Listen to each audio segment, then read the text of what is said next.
ये मेरे पाकिस्तान मेरे सियालकोट सिटी से थे, तो मैं थोड़ा थोड़ा करके इनको पहले भी यही बोलता रहता था, यार थोड़ी सी अपनी लाइफ को चेंज कर लो, क्योंकि अकेले माँ के बेटे हैं। ठीक है। तो 17 साल से ज़्यादातर हो गया है इनको साउथ अफ्रीका में। तो पहले जब इधर आए थे ये, तो कामकाज के लिए के रोजी रोटी के चक्कर में ही आए थे, क्योंकि जो भी प्रदेश में आपको जारी बातें आता है तो पैसे कमाने के लिए ही आता है। अकेले माँ के बेटे थे, तो इधर सोसाइटियों की वजह से पहले तो उन्होंने काम किया था उस्मान भाई, तो बाद में सोसाइटियों की वजह से ये गलत सोसाइटियों में फिर वो दोस्तियों के चक्कर में तो एडिक्टेड हो गए थे ड्रग्स के चक्कर में। तो बुरी लाइफ गुजरी। आपको पता है जो होता है आम यूजली हम नशेड़ी लोगों के साथ बर्ताव करते हैं, तो बहुत बुरी हालत, जैसे कि हमारी सोसाइटी आपको पता है इन लोगों को इंसान ही नहीं समझती। पहले पॉइंट होता है इंसान ही नहीं समझती। बिल्कुल। पत्थर मारते हैं, पानी फेंकते हैं, तो इंसान नहीं समझते, खत्म कर देते हैं दुनिया से, इनको फारिग कर दिया जाता है। तो मेरी तो इनसे यही कोशिश थी, एवरीडे जब भी मेरे पास आते थे मैं इनकी कोशिश करता था इनकी माँ के साथ बात करा दूं। कभी मैं कोशिश करता था, पैसे भी देता था, मगर मैं बोलता था यार ये लाइफ कैसी है, आपको बाहर स्ट्रीट में सोते हैं, माइनस में भी टेम्परेचर चल जाता है, तो बारिश में भी बाहर सोना अच्छी बात तो नहीं ना होती। तो बहुत बुरी जिंदगी, आप ये समझ लो दुनिया में जहन्नम। तो कोशिश तो यही थी, जब ये माँ के साथ बात करते थे तो यकीन माने दिल रोता था। इनके लहजे बात करने का तरीका कार, इनका लहजा बात करने का, क्योंकि माँ जो अकेला माँ का बेटा होता है ना, माँ ही उसका दर्द जान सकती है। कोई मैं भी नहीं जान सकता, आप भी नहीं जान सकते। वो दर्द सिर्फ माँ ही जान सकती है। जो जिसका अकेला बेटा हो, तो वो 17 साल से परदेश में भी हो और उसको पता लगे तेरा बेटा उधर स्ट्रीट पे सोता है, मांगता है। और बुरे, हमारी सोसाइटी ऐसे नहीं कहते वो बुरा है, बहुत बुरा भला बोला जाता है। उनके रिश्तेदारों को टॉर्चर किया जाता है, बोला जाता है आपका अकेला बेटा है और उधर 50 सेंट एक रेंट मांगता है। बहुत ज्यादा बुरी हालत होती है। तो मेरी कोशिश यही थी, बहुत देर से इनको मैं समझाता रहता था थोड़ा थोड़ा कर जितनी मेरे से हो सकती थी। मगर लॉकडाउन से पहले फिर मैंने इनसे हाथ बांधे, मैंने बोला अब भी अपनी लाइफ चेंज कर लो, अब तो आप बाहर मर सकते हो, क्योंकि इतनी देर 2 महीने विद खाने के या बाहर कोई भी शॉप नहीं खुली होगी, किधर से लोगे। तो फिर मैंने किसी से बोला, तो अल्हम्दुलिल्लाह रहाइश में रहे। तो फिर आफ्टर लॉकडाउन जब हमने शॉप खोली ना, तो फिर मैंने इनसे पूछा कैसी लाइफ रही, वो सर पे छत होना कैसा आपको लगा। इन्होंने माशाल्लाह बहुत खुशी का इजहार किया और इन्होंने बोला वो बहुत अच्छा लगा। तो फिर मैंने इनको रूम लेके दिया, तो अपने भाइयों की तावन से। तो मैंने फिर जो है ना इनको जब रूम लेके दिया ना, तो फिर थोड़ा थोड़ा मैं एवरीडे बोलता रहता था यार चेंज कर दो। तो मैं सोच रहा था अगर ये इनके छोड़ भी दे, ये ड्रग्स छोड़ देता है, ये कौन सी दुनिया में आएगा, क्या इसका मसलन के इसके नेक्स्ट क्या करेगा, नशा छुड़ा के नेक्स्ट ये इसको क्या चीज देंगे, उसके बदले में इसको क्या चीज दी जाए। तो फिर मेरे को एक दिन आइडिया आया, क्योंकि क्यों ना इसको टिकटॉक में, इसकी माशाल्लाह वॉइस बहुत अच्छी है भट्ट साहब की, क्यों ना इनसे टिकटॉक के हवाले से कुछ लोग, हर बंदा अपना फन दिखाता है टिकटॉक के जरिए। तो मैंने इनको बोला लॉकडाउन के हवाले से कुछ बोल दो। इन्होंने माशाल्लाह इंग्लिश में स्पीच की, तो बहुत लोगों को पसंद आई, वो बहुत पसंद आई इनकी स्पीच वो। तो फिर ऐसे ही हमारा वो शौक बढ़ गया मेरा भी, कुछ मैंने बातें लिख के ले जानी और कुछ भट्ट साहब ने खुद से। तो ऐसे ही हमें रात के एक एक भी बज जाता था, कोई अच्छी सुबह बात वीडियो। हमारा जिंदगी का मकसद ही ये हो गया था कि हमने जो है ना किसी भट्ट साहब की तरह, जैसे भट्ट साहब एडिक्टिव हुए हैं ना, ऐसे कोई बच्चा ना हो। मैंने इनसे यही मौजू में वीडियो बनानी शुरू कर दी। भट्ट साहब आप गलत सोसाइटियों में कैसे पड़े, भट्ट साहब आप ऐसे क्यों हुए। तो माशाल्लाह भट्ट साहब वो बताते रहे और लोग इनको चाहने वाले बढ़ते गए। इंडिया में हमारा 82 चैनल है। बिल्कुल बिल्कुल नफीस भाई, मैं भी थोड़ा बिल्कुल यहाँ पे जानना चाहूँगा, भट्ट साहब की तरफ थोड़ा सा आते हैं। भट्ट साहब, सबसे पहले तो हमने भट्ट साहब सुना है, आपका नाम क्या है रियल? मेरा नाम नासिर भट्ट है जी, नासिर जी, नासिर भट्ट, ठीक है। नासिर भाई, अब यहाँ पे बिल्कुल आपकी लाइफ स्टोरी आपकी ज़ुबानी भी जानना चाहेंगे। आपका साउथ अफ्रीका कैसे आना हुआ, सबसे पहले ये जानेंगे। उसके बाद आपको एकदम से फेम आना, आपकी वीडियोस को इतनी क्वालिटी में शेयर करना लोगों का, आपके साथ पहले लोगों का क्या रिएक्शन था और फेम आने के बाद क्या रिएक्शन था, आप तफसीलन आपकी ज़ुबानी हो जाए। भाईजान 2003 में मैं आया था साउथ अफ्रीका, सियालकोट से, तो काम के सिलसिले में काम वाम करता रहा। ठीक है। यहाँ पे दोस्त बनाए, घर भी सपोर्ट जितनी हो सकती थी करता रहा। बस मामला थोड़े से उल्टे हो गए। मेरी एक आदत थी कि मैं हर बंदे पे ट्रस्ट करता था, तो कुछ ऐसे दोस्त मिले जिन्होंने यूज भी किया और बस मुझे गलत रास्ते पे डाल दिया, जिसकी वजह से नौबत यहाँ तक आ गई कि मैं सड़कों पे आ गया। ना खाने की फिक्र, ना कपड़ा पास, कुछ भी नहीं। बड़ी शर्मिंदगी भी घर वालों के लिए भी, फैमिली के लिए भी। बहुत लेट डाउन किया मैंने उन्हें। बस अल्लाह पाक ने, वो क्या कहते हैं कि हर किसी के किस्मत में अच्छा टाइम और अच्छे लोग नहीं आते। अल्लाह पाक ने मेरी माँ की कोई दुआ कबूल की और मुझे नफीस भाई जैसा नफीस इंसान मिलवा दिया, और मैं उस दलदल से निकल के एक नई लाइफ को स्टार्ट लेने में कामयाब हो गया माशाल्लाह। और इंशाल्लाह अल्लाह पाक जो बेहतर करें हमारे लिए, आमीन आमीन। बट साहब, यहाँ पे ये भी जानना चाहेंगे कि आपको ड्रग्स एडिक्शन भी वहीं से लगी जब आप स्ट्रीट्स वगैरह में? नहीं भाई, ये मुझे क्योंकि मैं काम वाम करता था तो कुछ दोस्त थे पाकिस्तानी, वो ड्रिंक करनी, इधर उधर जाना, गांजा वांजा पीना। तो एक काले ने, जिससे हम लेते थे गांजा, उसने एक दिन इंट्रोड्यूस करवा दिया इस लानत को। तो बस वो जिस दिन मुंह को लगी, फिर मेरा मामला खराब से खराब होते रहे। जॉब जाती रही, रहाइश जाती रही, लेकिन अल्हम्दुलिल्लाह कभी चोरी नहीं की किसी से। जब बदतर हालत होगी, अपने पाकिस्तानी भाइयों के पास चले जाता था, उनको बोलता था यार कुछ दे दो।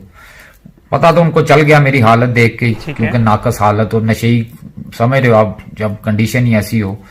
लेकिन शुक्र है अल्लाह का, कुछ इंसान हैं जिनके दिल में खुदा खौफी है, और कुछ ऐसे भी हैं जो खुदा को भूल चुके हैं, जो मुझे बहुत डिस्कस्ट करते थे, गालियां भी बकते थे, बहुत कुछ हुआ भाई। हर्ट भी करते थे, जिस्मानी तौर पे भी हर्ट हुआ मैं, साइकोलॉजिकली तौर पे भी।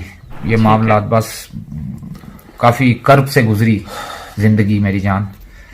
मुनसिफ हो तो मुझको जहन्नम में न झोंको, मुनसिफ हो तो मुझको जहन्नम में न झोंको, मैं जिस्म के दोज़ख में बहुत देर जला हूँ। बस ऐसे ही मामलात रहे भाई कुछ जी।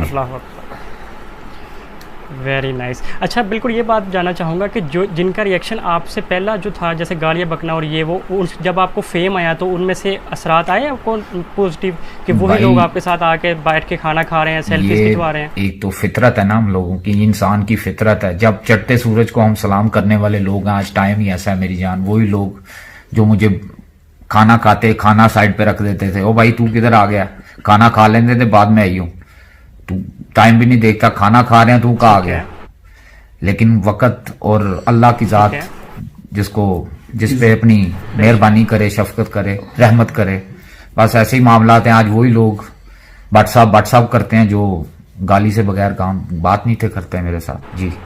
चले माशाल्लाह, वेरी नाइस टू नो आपका, काफ़ी मुझे अच्छा लगा। बाकी आपकी बात करने में नदामत बहुत है, जिसकी ये भी आई थिंक सो आपकी जो वायरल होने की वजह ये भी थी कि आपका बात करने का सलीका बहुत ज़बरदस्त है। तो ये शुरू में आपकी आदत थी? जी बस ऐसे ही देख लें कि शुरू से ही बस आदत ही ऐसी थी, मेरा स्टाइल कह लें।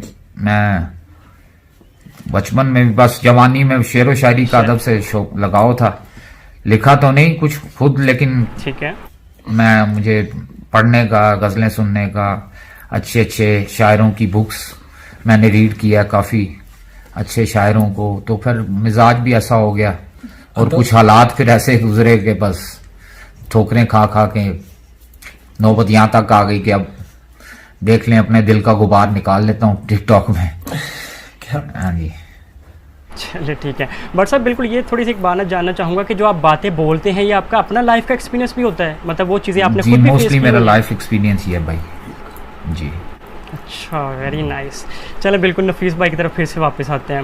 नफीस भाई आपने तो बिल्कुल निखार दिया इनको। सबसे पहले आप बताएंगे कि आप कैसे आइडिया वो खुद से लगा कि यार टिकटॉक के प्लेटफॉर्म पे आके इनको एक वीडियो लगाते हैं, देखते हैं क्या रिस्पॉन्स आता है। जी जी भाई, मेरा तो यही ज़हन था, हाँ अगर ये नशा छोड़ देता तो ये कैसा छोड़ेगा, कैसे छोड़ेगा। मोहब्बत के बिना तो कोई बंदा भी नहीं छोड़ सकता। अगर मैं इनको मोहब्बत ही नहीं दूंगा तो ये कैसे छोड़ेंगे।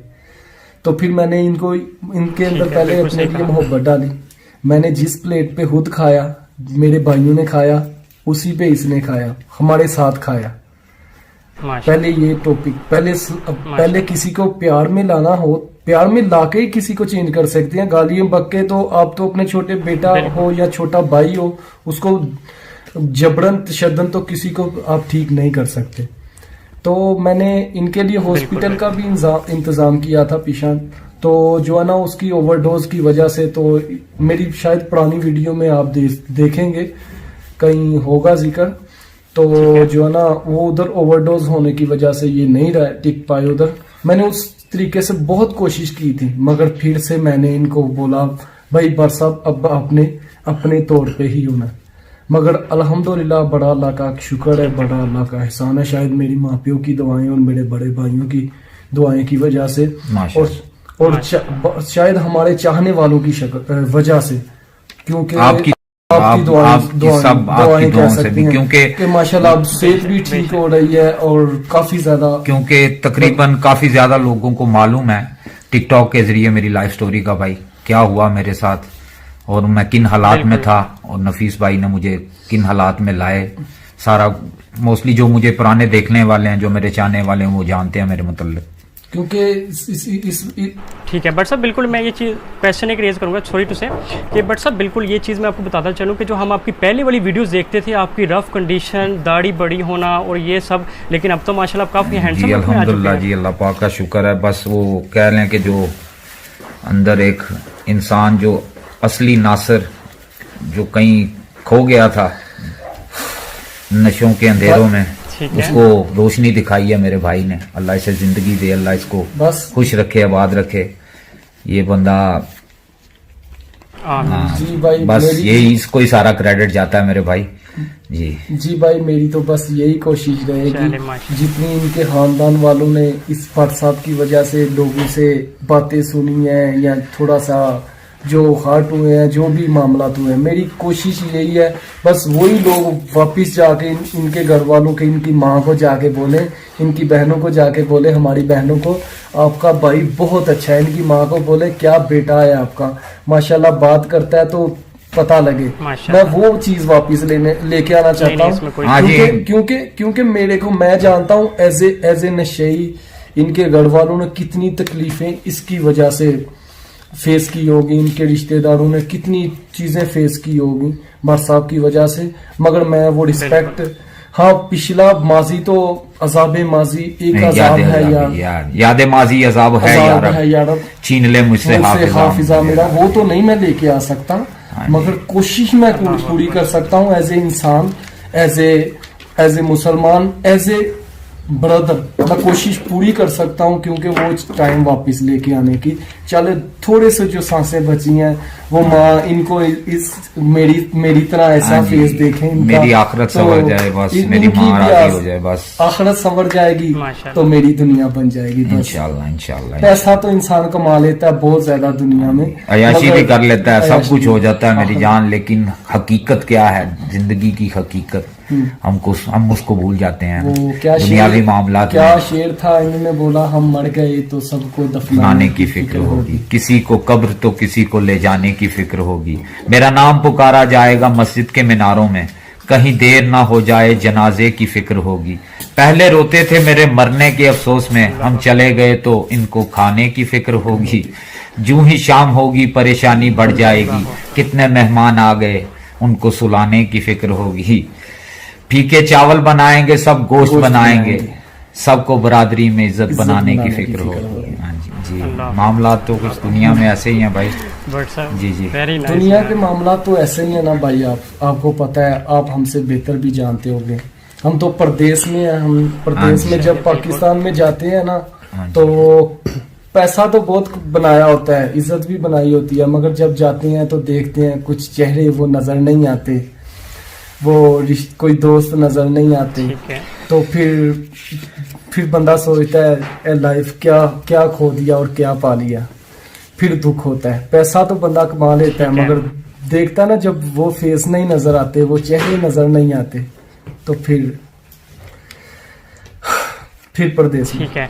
बट साहब यहाँ पे एक क्वेश्चन ये भी आपसे जानना चाहूँगा कि साउथ अफ्रीका में आपको कुछ चेहरे ऐसे मिलते हैं जो आपको पहचानते हों, क्योंकि वहाँ भी आपकी वीडियोस देखी जा रही हैं जी और जी, पाकिस्तान में भी क्यों देखी जा नहीं रही भाई, हैं, यहाँ और पे इंडिया में माशाल्लाह भी यहाँ देखी पे जा भी रही कोई हैं। ना कोई हमारी दुकान पे आता रहता है तकरीबन रोजाना ही। कोई बड़ी बड़ी दूर से यहाँ से जो यहाँ पे मुकीम है रोजी रोटी के सिलसिले में, दूसरे शहरों में काफी दूर दूर से मेरे पाकिस्तानी भाई, यहाँ पे जो इंडियन मुस्लिम भाई हैं और बांग्लादेशी भाई, काफी जो मुझे लोग यहाँ पे भी पसंद करते हैं भाई। बहुत ज्यादा जी पसंद करते हैं माशाल्लाह। माशाल्लाह, अल्लाह उन्हें खुश रखे जी। ठीक है माशाल्लाह। कैसी फीलिंग होती है फिर उनको देख के, जो आपके साथ सेल्फीज वगैरह लेना चाह रहे होते हैं, आपके फैंस होते हैं और फॉलोअर्स होते हैं, तो उसके बारे में कैसे फिर ख्याल होते हैं कि यार कैसी लाइफ चेंज हो गई? जी बिल्कुल जनाब, मैं ये कभी सोचा भी नहीं था, क्योंकि जो जिन हालात में था उसका तो जो नजर आ रहा था वो तो कब्र थी। तो अल्हम्दुलिल्लाह मैं बड़ा अच्छा महसूस करता हूँ जी, मुझे नई जिंदगी मिली है, एक नई राह, शऊर मिला है। मैं उन अंधेरों में से, दलदल में से निकल के प्रैक्टिकल लाइफ में आया हूँ, रियल लाइफ में आया हूँ, जो समझ लें आप। बहुत अच्छा फील करता हूँ भाई मैं जी। ड्रग्स टोटली आप छोड़ चुके जी हैं? मैं छोड़ चुका हूँ टोटली। चलिए माशाल्लाह। नफीस भाई इसका क्रेडिट बिल्कुल आपको हम देंगे। जी बस चलिए बिल्कुल, थोड़े हम सेगमेंट से बढ़ते हैं। जी जी बिल्कुल। कभी भट्ट साहब को बोलते थे ना, भट्ट साहब 7 साल पहले वाली भट्ट साहब की बातें याद आ गई। भट्ट साहब ये बाल बनाए और ये थोड़ा सा हुलिया अपना चेंज करे, तो ये माशाल्लाह शेर एक बोलते थे। भाई मेरी लाइफ में तो मोस्टली ट्रेजिकल एक्सपीरियंस है, फनी एक्सपीरियंस तो नहीं है, लेकिन एक लाइफ का वाकया है, बिल्कुल वही मैं आपके साथ शेयर करूंगा गाइस। बिल्कुल। नफीस भाई ने कुछ अरसा पहले, कुछ 3-4 साल पहले मुझे कुछ सामान दिया कि यहाँ पे दुकान के बाहर स्टॉल लगा लो, तो यार मांगा ना करो लोगों से, तो चलो अपना करके जो भी मामला है अपने कर लिया करो। ठीक है। वो स्टॉल लगाया तो जनाब यहाँ पे न्यू ईयर आ गया, तो यहाँ पे वो फायरवर्क्स पटाखे वगैरह बिकते थे। ठीक है। वो हमारे एक भाई थे, उन्होंने जनाब शरारतन बम फेंक दिया जनाब। वो गिरा, वो मेरे करीब गिरा और मैंने देखा नहीं। वो चला जब, तो वो जनाब यहाँ से मेरी टांग भी जल गई और मुझे हर्ट भी हुआ, और मेरे कान बंद हो गए, क्योंकि वो बम सेबे वाला बम सी हो। हाँ जी। तो ये एक्सपीरियंस है एक, वो कुछ लोगों के लिए फनी हो गया और कुछ लोगों के लिए ट्रेजिकली कुछ ने बुरा महसूस किया, और कुछ ने कहा इससे ऐसा ही होना चाहिए था, नशे तंग कर डालो कानून। ठीक है। बट सर छोटा सा क्वेश्चन मुझे याद आया कि आपकी जो मोस्टली कंटेंट में आप पंजाबी में भी चीज़ बताते हैं, तो पंजाबी आपकी काफ़ी अच्छी है। आप पंजाब से हैं पाकिस्तान में? पंजाब। मैं सियालकोट का रहने वाला हूँ भाई, मैं बोर्न सियालकोट में हूँ 1977 से जी। मैं ही सियालकोटी हूँ जनाब। ठीक है। पंजाबी बोलते हैं, हमारी बेसिकली जुबान पंजाबी है, मगर कोशिश यही होती है क्योंकि ये उर्दू में थोड़ा सा अदब आ जाता है जी। चलिए ठीक है। निशित भाई यहाँ पे आपकी शॉप का भी जिक्र हुआ, तो बिल्कुल आपका बिजनेस जानना चाहेंगे। आप वहाँ पे क्या करते हैं साउथ अफ्रीका, कितने साल से सेटल्ड हैं? जी मेरे भाई इधर थे 12-13 साल से इधर है, साउथ अफ्रीका में सेटल है। तो मेरे को 7 साल हो गए हैं इधर साउथ अफ्रीका में। तो मैं अपने भाई का बिजनेस लुक आफ्टर करता हूँ। वो अपना कार एक्सेसरी का, सेल फोन एक्सेसरी का बिजनेस है हमारा इधर साउथ अफ्रीका, जोहान्सबर्ग टाउन में। तो माशाल्लाह हमें, मेरी शॉप का नाम नमोको लेडीज फैशन, नमोको ट्रेडर है। तो इंपोर्ट एक्सपोर्ट जी, सेल फोन एक्सेसरी और कार एक्सेसरी हम चाइना से इंपोर्ट करते हैं जी, तो इधर सेल करते हैं। तो माशाल्लाह अल्लाह ने बहुत इज्जत दी है। मेरे भाई को इधर चिश्ती के नाम से जानते हैं, माशाल्लाह हमें इधर जानते हैं। तो बस उसी निस्बत से लगे हुए हैं। बस कोशिश यही होती है कोई हमारी वजह से यार किसी का भला हो जाए। हमारे माँ बाप ने जो हमारे बड़े भाइयों ने हमें सिखाया है, बस वो उसी के चक्कर में लगे हुए हैं। बस यही कोशिश होती है हमारी वीडियो से किसी एक बच्चे को कोई सीखने को मिल जाए, किसी एक भटके हुए इंसान को कुछ लाइफ में चेंज आ जाए भाई, अपने सही रास्ते पे आ जाए। बस हमारी तो यही कोशिश है। अल्लाह पाक सबको अपने ज़ुबान में रखे और हिदायत अता फरमाए। आमीन। कोई भटका हुआ इंसान वापिस आ जाए, बस यही कोशिश। ठीक है, बिल्कुल। अब ये वो लास्ट कोई भी है। लास्ट में भट्ट साहब आपके माशाल्लाह बहुत ऑडियंस ग्रो है, आपको बहुत लोग सुनने वाले, आपकी शेयरिंग बहुत स्ट्रॉन्ग है, तो आपकी ऑडियंस के लिए, आपके फॉलोअर्स फैंस के लिए क्या मैसेज देते हैं, कैसा कंटेंट बनाया करें, कैसा लाइफस्टाइल रखें, तो आपकी ज़ुबानी एक दफ़ा उनको एक मैसेज हो जाए, फिर इंशाल्लाह इख्तिताम करते हैं। भाई मैसेज यही है कि अपनी आवाज़ में वीडियो अपनी आवाज़ में बनाएं, कॉपी करने की कोशिश ना करें किसी को, खुद को देखें, और अपने अंदर से तलाश करें जी। और अच्छा अल्लाह मैसेज। पाक ने सबको क्वालिटीज़ दी हैं, शऊर दिया, अकल दी है, बेशक। और अच्छा बुरा इंसान तो सब में है। तो बेशक। अपने अच्छे इंसान को आप दुनिया के सामने इंट्रोड्यूस करवाने की कोशिश बुरा करें। इंसान तो दिखने में नजर हाँ आता जी, होगा, शैतानी मगर दुनिया तो ऑलरेडी ऑलमोस्ट जा रही है उस तरफ, लेकिन कोशिश करें। हाँ, अपनी क्योंकि अच्छाई कल सामने कल लाएं। को मेरी जान दुनिया छोड़ के भी जाना है। बिल्कुल, उस जिस सोने रब ने भेजिया उन्हें मुंह भी विखाना सा बेशक बेशक। ते इंसान, क्योंकि जिंदगी जड़ी है ना वो दिखन च तो 70 साल 80 साल 100 साल, लेकिन अब बड़ी छोटी है, ख्वाब की तरह गुजर जाती है मेरी जान। बिल्कुल, तो अगर समा 100 बरस का जी, और पल की खबर नहीं मेरी जान बिल्कुल। जी। बिल्कुल। यही मामलात हैं। अगर आप कोई अच्छा सोचो अच्छा होगा, बुरा सोचो। हाँ जी, बुरा सोचो बुरा, हाँ अंत अब कर भला सो हो भला, अंत भले दा भला, कर बुरा सो हो बुरा, अंत बुरे दा बुरा। गल है ये, जो ਵੱਡੇ ਸਾਡੇ ਕਹਿ ਗਏ ਨੇ ਉਹੀ ਹੱਕ ਹੈ, ਉਹੀ ਸੱਚ ਹੈ, ਤੇ ਉਹਦੇ ਨਾਲ ਹੀ ਅਸੀਂ ਵੀ ਕਾਇਮ दायम ਹੈਗੇ ਆ ਤੇ ਰਵਾਂਗੇ इंशाल्लाह। इंशाल्लाह। हाँ जी, इंशाल्लाह। चल नफीस भाई, एक आपकी हाँ तरफ जी। से मैसेज हो जाए, फिर इंशाल्लाह इख्तिताम करते हैं। कोई आपके ऑडियंस के लिए मैसेज? बस भाई जी क्योंकि जी, आपका मेरा भी माशाल्लाह यही- बहुत आपका हाथ है, भट्ट साहब को माशाल्लाह आगे आने में, उनकी हेल्प करने में बिल्कुल क्रेडिट आपको देते हैं। तो आपका मैसेज क्या हो जाए, हेल्प करें लोग की कैसे, मतलब आप अपनी ज़ुबानी बताएं। जी जी भाई, मेरा यही मैसेज है सभी को, बस कारोबार भी करें, कुछ भी करते हैं, बस अल्लाह की राह में उसका 10% 5% मुकर्रर करें, आपके बिजनेस को भी